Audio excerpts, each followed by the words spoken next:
পজিশনেও। আর এই আর কি। তো এখন কোন টাইম ফ্রেমে আসলে এই সিস্টেমটা ইউজ করবেন সে ব্যাপারে আসি। সেটা হলো আমি পার্সোনালি এখন যেটা করি সেটা হলো ডেইলি টাইম ফ্রেমে এর এই এটা কি নির্দেশ করছে, এটা বুলিশ না বিয়ারিশ নির্দেশ করছে সেটা আগে দেখি। ওটা আর মাথায় রাখি শুধু, ওটা ফাইনালি কনফার্ম করে না। তো ওটা শুধু মাথায় রাখি। আর দ্বিতীয় হলো জিনিসটা দেখি সেটা হলো 4 আওয়ার চার্টে সেটা কি শো করছে, বুলিশ না বিয়ারিশ। তো আর দেখি H1-এ কী শো করতেছে। তো এখন H1 এবং H4 যদি সমান একই দিকে নির্দেশ করে তাহলে 15 মিনিট টাইম ফ্রেমে আমি যদি সেই H1 এবং H4 এর সিগন্যালটা পাই, মানে H1 এবং H4 যদি সেল রেকমেন্ড করে, বিয়ারিশ ট্রেন্ড শো করে, তাহলে 15 মিনিটে আমি যদি বিয়ারিশ কোনো সিগন্যাল পাই তাহলে আমি এন্ট্রি নিয়ে নিই। ঠিক আছে। আর যে জিনিসটা আমি লক্ষ্য রাখি সেটা হলো যে চেষ্টা করি ম্যাক্সিমাম সময় আমি ইউ ইউ লন্ডন সেশন ওপেনিংয়ের 1 ঘন্টা আগে থেকে মার্কেটটা আউট আর কি মনিটর করার জন্য। তো তখনই আসলে মেনলি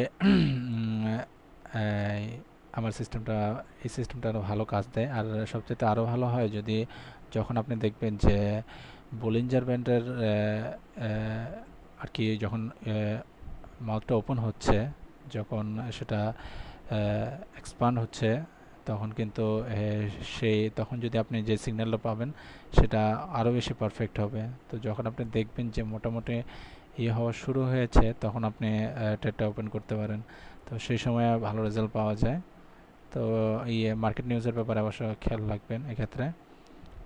আর এই তো এখন সবচাইতে যদি এটা সিস্টেমের ব্যাপারে আমি সব কথাই বলে ফেললাম, কীভাবে আপনি বাই করবেন, কখন কখন সেল করবেন। ঠিক আছে। কোন পজিশনে আপনি বাই করবেন, কোন পজিশনে আপনি সেল করবেন, কখন স্টপ লস দেবেন, কোথায় স্টপ লস দেবেন, কোথায় এক্সিট হবেন, সে সম্পর্কে বলা হয়তো শেষ। তো সবচেয়ে আর একটা গুরুত্বপূর্ণ যে জিনিসটা আমি আপনাদের শেয়ার করতে চাই সেটা হলো মানি ম্যানেজমেন্ট এই মার্কেটের ব্যাপারে। মার্কেটটা হয়তো সবসময় ইয়ে পরিবর্তনশীল এবং সেটা সবসময় পরিবর্তন হতে থাকে। কিন্তু আপনি যে জিনিসটা লক্ষ্য রাখবেন সেটা হলো আপনি হয়তো বিভিন্ন সাইটে দেখবেন যে এটা 100% কারেক্ট বা অনেক কিছু। অত ওরা হয়তো বিভিন্ন পেইড যে সিস্টেমগুলো আছে ওগুলো প্রলুব্ধ করে করার জন্য, কিন্তু আসলে এই ধরনের 100% সাকসেস কোনো হোলি গ্রেল নেই। তো ওগুলোর উপর বিশ্বাস করে আপনি হয়তো কোনো টাকা ইনভেস্ট করে তাদের সিগন্যালগুলো কিনলেন বা তাদের সেট আপটা কিনলেন বা সিস্টেমটা কিনলেন, তো আসলে বিদায় পর্যবসিত হবে। তো আরেকটা জিনিস লক্ষ্য রাখবেন সেটা হলো যে সিস্টেম সাধারণত চেঞ্জ করে সবসময় বারবার সিস্টেম চেঞ্জ করার চেষ্টা করবেন না। হয়তো আপনি এই ওয়েবসাইটে বা বিভিন্ন জায়গায় আপনি অনেকগুলো সিস্টেম দেখবেন, হাজার হাজার লাখ লাখ। ঠিক আছে। তো আপনি কত সিস্টেম ফলো করবেন? আপনি এটা সবচেয়ে বেস্ট হয় যে আপনি যে সিস্টেমটা করছেন, মেনটেন করছেন, করে ট্রেড করছেন, সেই সিস্টেমটাকে আপনি আস্তে আস্তে ঝালাই দিয়ে সেটাকে একদম পারফেক্ট করার চেষ্টা করেন, যেটাতে আপনি বুঝতে পারেন। আপনি মার্কেটটাকে আপনার সিস্টেমের সাথে খাপ খাইয়ে নেওয়ার চেষ্টা করেন এবং মার্কেটের সাথে আপনার সিস্টেমটাকেও খাপ খাইয়ে নেওয়ার চেষ্টা করেন। ঠিক আছে।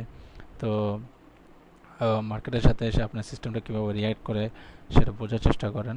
তাহলে দেখবেন যে আপনি যে সিস্টেমটা তৈরি করেছেন সেটাই আপনার কাছে $1,000,000, ঠিক আছে, আর্ন করার একটা কি বলবো, একটা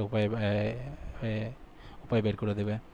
তো আর আমার সিস্টেমের ব্যাপারে বলবো যে যেহেতু হয়তো মেনলি এটা আমার পার্সোনাল সিস্টেম, যে আমি হয়তো অনেক কিছু করে আর কি যেটা করেছি সেটা হলো হয়তো আপনি হয়তো আপনার সেটা পছন্দ নাও হতে পারে বা পছন্দ হতে পারে, যাই হোক সেটা বড় কথা না। সেটা আমি যেটা চাচ্ছি সেটা হলো যে আপনি আপনার সিস্টেমের সাথে আমারটার হয়তো কম্বিনেশন করতে পারেন এক। আর দ্বিতীয় হলো যে আরেকটা করতে পারেন সেটা হলো আপনার সিস্টেমের পাশেই আমার সিস্টেমটা আপনি অপশনাল হিসেবে রাখতে পারেন।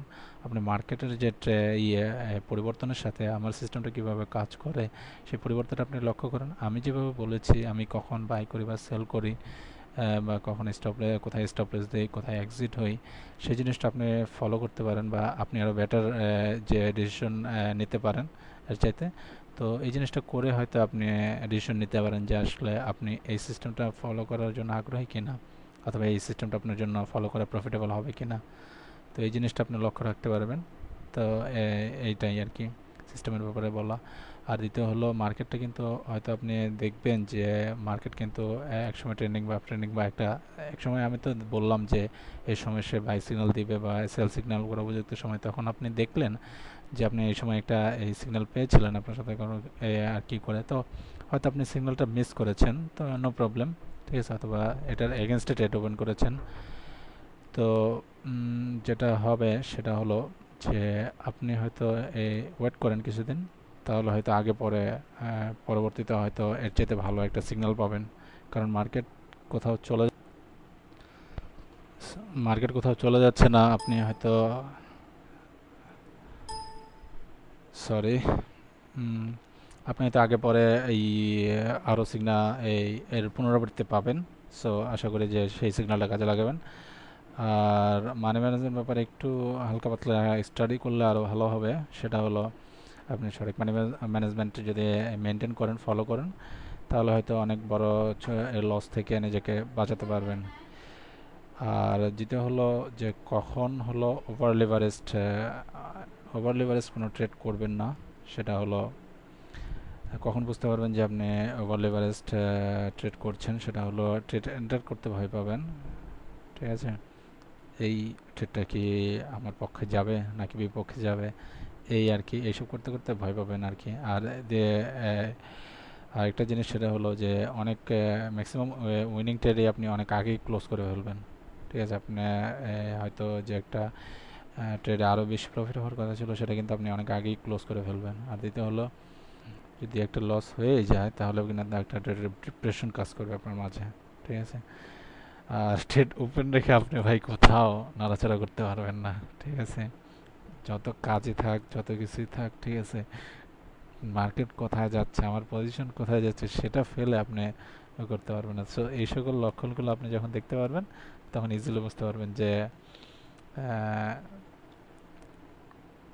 যে আপনার ট্রেডটা ওভার লেভারেজড হয়ে গেছে। আর দ্বিতীয় হলো যে সবশেষে যে ব্যাপারটা বলে রাখার ব্যাপার সেটা হলো লসের ট্রেডটি ওপেন রাখবেন এবং কখন সেটা ব্রেক ইভেনে আসবে আর কি, লসের যে ট্রেডটা রয়েছে সেটা ওপেন রাখবেন এবং ওয়েট করবেন যে কখন সেটা ব্রেক ইভেনে আসবে, অথবা আরও পজিশন অ্যাড করার চেষ্টা করবেন যে ওই লসটা রিকভার করার জন্য বা তার বিপরীতে ট্রেড ওপেন করার জন্য, ঠিক আছে। তো এই সকল জিনিস আসলে লক্ষ্য রাখবেন। এই সকল জিনিস আসলে মাথায় রাখলে আপনি হয়তো যে কোনো সিস্টেমে ফলো করেন না কেন একটা সেই সিস্টেমের সাফল্য লাভ করতে পারবেন। আর দ্বিতীয় হলো আপনি অনলাইনে সার্চ করলে অনেকগুলো মানি ম্যানেজমেন্টের উপর এবং সাইকোলজিক্যাল ব্যাপারের উপর আপনি অনেকগুলো ইবুক বা ইগুলো পাবেন, সেগুলো হয়তো ডাউনলোড করে পড়লে বা ইউটিউবের যে ভিডিওগুলো রয়েছে সাইকোলজিক্যাল ব্যাপারে, ঠিক আছে, সেগুলো দেখলে হয়তো আপনার আরও ভালো হবে যে আপনার সিস্টেম একটা বিল্ড আপ করার জন্য, ঠিক আছে। আশা করি আমার সাধ্যমতো চেষ্টা করেছি যে আমার বেস্টটা দেওয়ার জন্য, বোঝানোর জন্য। তো যাই হোক, এক্ষেত্রে কোনো যদি ভুল ত্রুটি হয়ে থাকে সেটা ক্ষমা সুন্দর দৃষ্টিতে দেখবেন। pbcstreet.com এর পক্ষ থেকে জয়নাল আবেদিন।